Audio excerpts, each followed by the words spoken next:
नमस्कार। अलंकार अर्थात कविता के सौंदर्य को बढ़ाने वाले तत्व। शब्द और अर्थ के भेद से ये दो प्रकार के होते हैं। शब्दालंकार, इसमें मुख्य अलंकार जो बहुतायत से प्रयोग किए जाते हैं, अनुप्रास, यमक और श्लेष, इसके पहले की वीडियो में हम लोग पढ़ चुके हैं।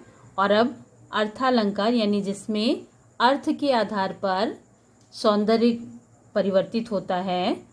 यदि शब्दों के अर्थ को बदल दिया जाए तो उसके सौंदर्य की अभिवृद्धि हो जाती है। और अर्थ के आधार पर मुख्य रूप से प्रयोग किए जाने वाले अलंकार हैं उपमा, रूपक, उत्प्रेक्षा, अतिशयोक्ति और मानवीकरण अलंकार। यानी जो अलंकार शब्दों पर आधारित न होकर उसके अर्थ पर आधारित होता है, अर्थात जहाँ पर शब्दों के अर्थ के कारण कविता में सौंदर्य और चमत्कार उत्पन्न होता है, उसे अर्थालंकार कहते हैं। उदाहरण के लिए, हाय फूल सी कोमल बच्ची, हुई राख की ढेरी थी। इस उदाहरण में बच्ची की कोमलता की तुलना कवि फूल से कर रहा है, और इस फूल शब्द के स्थान पर यदि हम उसके पर्यायवाची शब्द रख देते हैं, कुसुम, प्रसून, पुष्प, इन शब्दों का प्रयोग करते हैं, तो भी सौंदर्य में कोई अंतर नहीं आएगा, क्योंकि कविता में सौंदर्य या चमत्कार शब्द से नहीं बल्कि उससे उत्पन्न होने वाले अर्थ से हो रहा है। इसलिए स्पष्ट है कि अर्थालंकार में विशिष्ट शब्दों का पर्यायवाची रख देने पर भी अलंकार बना रहता है। उपमा अलंकार में उपमा अर्थात तुलना करना। इस अलंकार में किसी सामान्य व्यक्ति वस्तु की तुलना विश्व प्रसिद्ध वस्तु से की जाती है। और उपमा के 4 अंग होते हैं: उपमेय, उपमान, साधारण धर्म और वाचक शब्द। और इसे भली भांति समझ लेने के पश्चात रूपक, उत्प्रेक्षा, अतिशयोक्ति और मानवीकरण अलंकार को समझना बहुत ही आसान होगा। पहले हम सामान्य रूप से इनकी परिभाषाएं देख लेते हैं। उपमा यानी जिसमें एक सामान्य वस्तु और एक विश्व प्रसिद्ध वस्तु में तुलना की जाती है, वहाँ उपमा अलंकार होता है। और रूपक अलंकार में उपमा न करके बल्कि अभेद स्थापित किया जाता है, दोनों को एक ही मान लिया जाता है, वहाँ रूपक अलंकार होता है। और उत्प्रेक्षा अलंकार में सादृश्यता के कारण यानी दोनों में समानता के कारण संभावना या कल्पना की जाती है। संभावन मथोत्प्रेक्षा यानी जहाँ संभावना की जाती है वहाँ उत्प्रेक्षा अलंकार होता है। और अतिशयोक्ति अलंकार में किसी बात का वर्णन लोक मर्यादा का अतिक्रमण करते हुए आवश्यकता से अधिक जहाँ बढ़ा चढ़ा कर किया जाता है, वहाँ अतिशयोक्ति अलंकार होता है। अतिशयोक्ति शब्द अतिशय, धन, उक्ति, इन 2 शब्दों से मिलकर के बना है। इसलिए इसमें यानी किसी भी बात को बढ़ा चढ़ा करके कहना अतिशयोक्ति अलंकार कहा जाता है। और मानवीकरण अलंकार में जहाँ मनुष्यों के अलावा अन्य प्राणियों को यानी मनुष्य की तरह ही, सीधे शब्दों में कहें तो निर्जीव वस्तुओं को मनुष्य की तरह जीवित रूप में जहाँ देखा जाता है, वहाँ मानवीकरण अलंकार होता है। अब सबसे पहले हम उपमा अलंकार को समझेंगे। इनके चारों अंगों को उपमा अलंकार के 4 मुख्य अंग या अवयव हैं: उपमेय, उपमान, साधारण धर्म और वाचक शब्द। उपमेय यानी जो वस्तु हमारे सामने है, जिसकी हम तुलना विश्व प्रसिद्ध वस्तु से कर रहे हैं, इसलिए इसे प्रस्तुत भी कह सकते हैं। दूसरा, उपमान यानी जिस विश्व प्रसिद्ध वस्तु से हम तुलना कर रहे हैं जो हमारे सामने नहीं है, इसे अप्रस्तुत भी कह सकते हैं। और जिन गुणों के कारण, गुणधर्म जो दोनों में साधारण रूप से हैं, वो है साधारण धर्म। और चौथा, वाचक शब्द, जिन शब्दों के माध्यम से हम दोनों में तुलना कर रहे हैं। उपमेय अर्थात जिस वस्तु या प्राणी की तुलना की जाती है अथवा उपमा दी जाती है, उसे उपमेय कहते हैं। उपमान, जिस प्रसिद्ध वस्तु या प्राणी से तुलना की जाती है, उसे उपमान कहते हैं, यानी प्रस्तुत और अप्रस्तुत।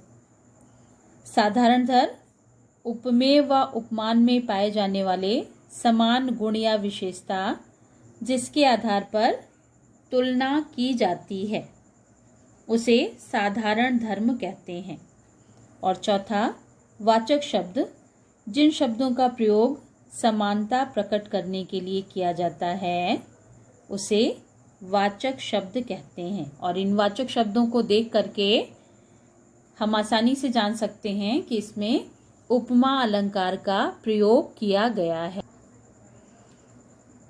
मुख्य रूप से प्रयोग किए जाने वाले वाचक शब्द हैं सम, सरिस, समान, सी, से, सदृश, तुल्य, ज्यों, जैसा और जैसे।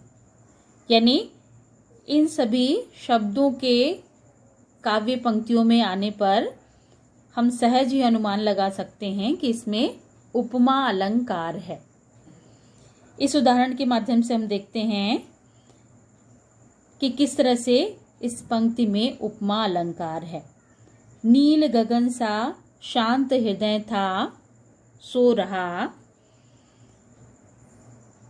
इस उदाहरण में हृदय उपमेय है, यानी हृदय नील गगन के समान शांत है जो सो रहा है।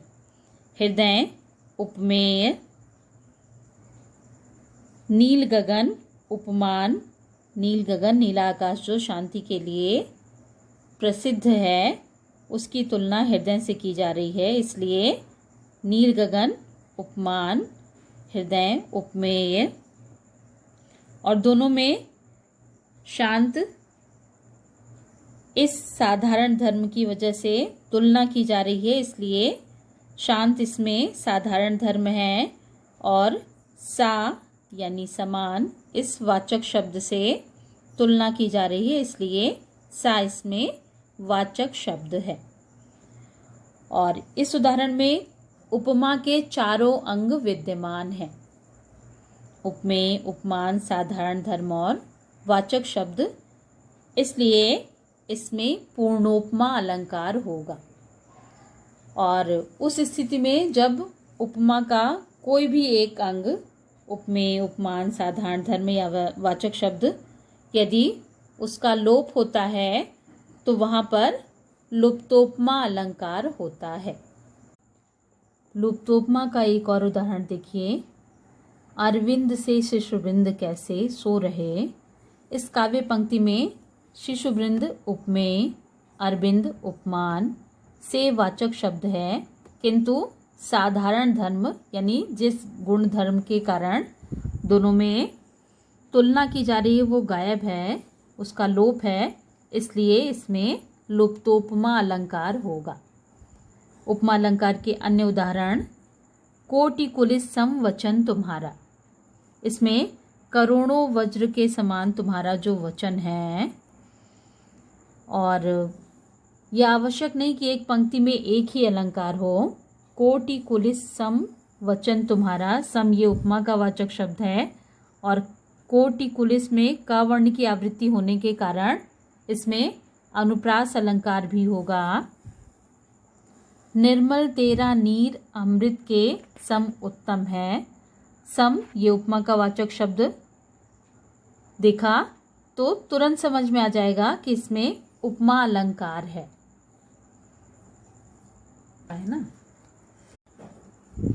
रूपक अलंकार में उपमेय और उपमान, जहाँ रूप गुण धर्म की अत्यधिक समानता के कारण उपमान की उपमेय पर अर्थात उपमेय पर उपमान का आरोप करके दोनों में अभेद दिखाया जाए, यानी दोनों को एक ही मान लिया जाए, दोनों में तुलना ना करके बल्कि उसे एक ही मान लिया जाए, वहाँ रूपक अलंकार होता है।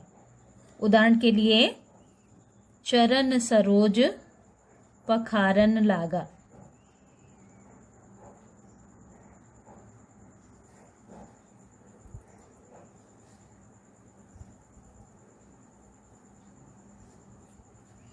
इस उदाहरण में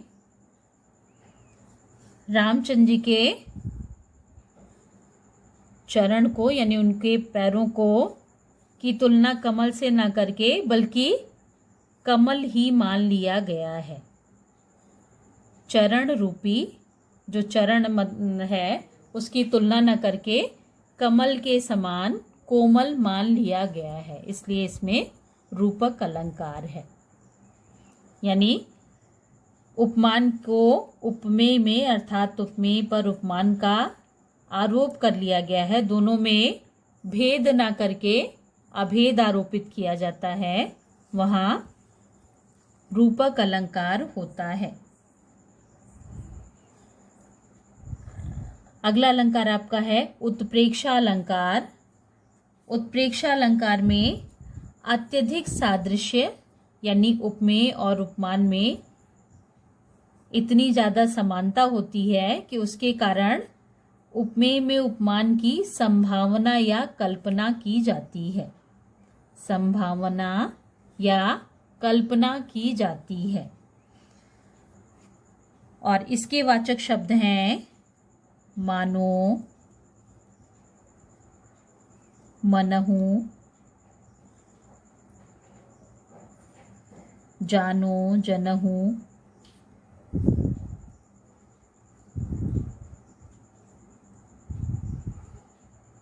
मनु, जनु, मनु, जनु, मनो, ज्यों,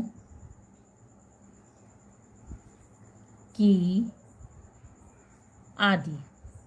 यानी इन शब्दों का जिन काव्य पंक्तियों में प्रयोग हो वहाँ उत्प्रेक्षा अलंकार होता है। उदाहरण के लिए सोहत ओढ़े पीत पट,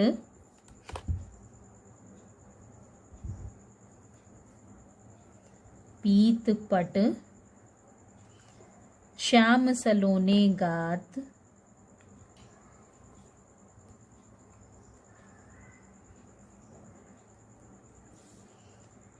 मनौ नील मणिशैल पर,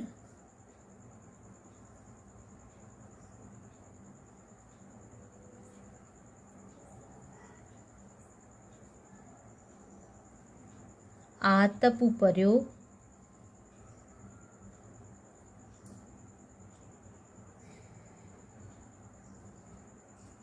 प्रभात।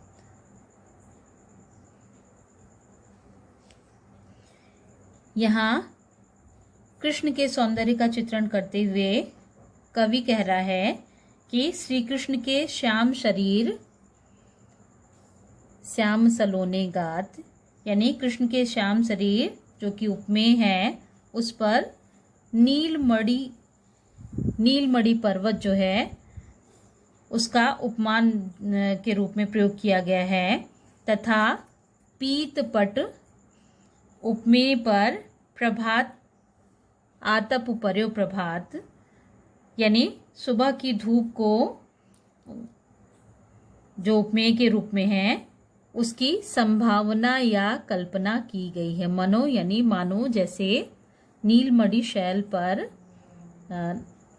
सुबह की प्रातःकालीन धूप पड़ रही हो, यानी कृष्ण को जो कि पीले वस्त्र में है और उनका उस पर श्याम सलोना जो शरीर है उसे देख करके मानो ऐसा लग रहा है जैसे नीलमणि शैल पर प्रातःकालीन धूप पड़ रही है। इसमें उत्प्रेक्षालंकार में उपमेय और उपमान की संभावना या कल्पना की जाती है, जबकि रूपक अलंकार में दोनों में अभेद स्थापित किया जाता है। अतिशयोक्ति अलंकार, जब किसी बात का वर्णन इतना बढ़ा चढ़ा कर किया जाए कि उससे लोक मर्यादा का अतिक्रमण हो जाए। अतिशय धन उक्ति, यानी आवश्यकता से अधिक बोलना। उक्ति यानी बोलना, यानी जो बात सामाजिक मर्यादा का अतिक्रमण कर ले उसे बढ़ा चढ़ाकर कहा जाए, वहाँ अतिशयोक्ति अलंकार होता है। उदाहरण के लिए हनुमान जी की पूंछ में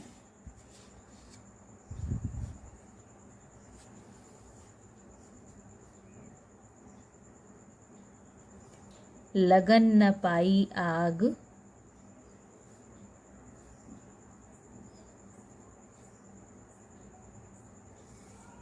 सारी लंका जल गई,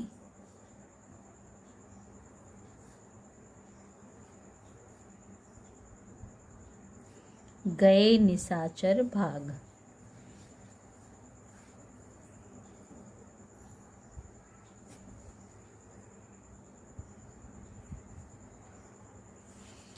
अन्य शब्दों के में कहा जाए तो बिना कारण के जहां कार्य हो जाए, यानी आग जो हनुमान जी की पूंछ में आग लगाई नहीं गई और कार्य संपन्न हो गया, यानी बिना कारण के जहां कार्य हो जाए वहां अतिशयोक्ति अलंकार होता है।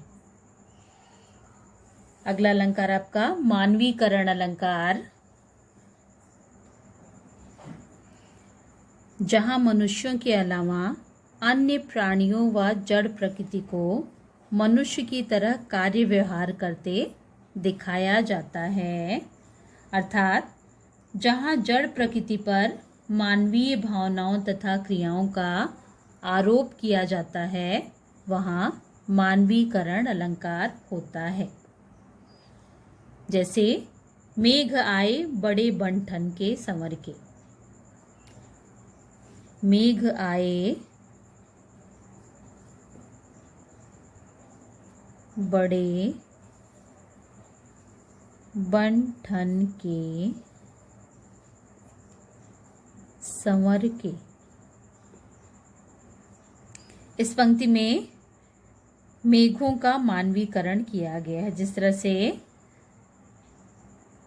पाहुन अर्थात दामाद बन ठन करके ससुराल आते हैं, उसी तरह से मेघ भी वर्षा के लिए बन ठन करके संवर के आए हैं, यानी मेघ पर मानव का आरोपण किया गया है, इसलिए इसमें मानवीकरण अलंकार है।